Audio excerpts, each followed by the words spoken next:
Good morning sa inyo guys. Gusto ko lang i-share sa inyo yung ginawa kong batidor ay naputol, nasira. Kaya i-welding ko guys, no.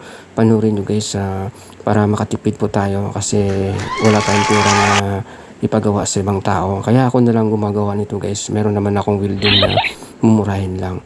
Ito guys, ito yung welding ko ngayon. Ito kasi matagal na Oh itong my ihip God. ito, no.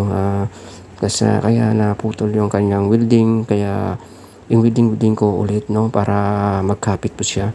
Kasi kung bibilhin mo ng bago ito, mahal kasi ito guys. Kaya ito ginawa ko na lang ng willing patyagaan ko na lang kahit na ano na basta pangit tignan, welding lang ako guys, no.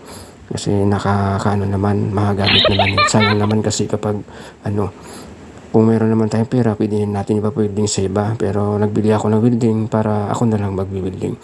Ito na guys, itatakod ko na, no. Ito gawa ko lang to guys kasi para ako may gamitin na pagbater ko ng ito lang guys. Marami pong salamat guys. Thank you.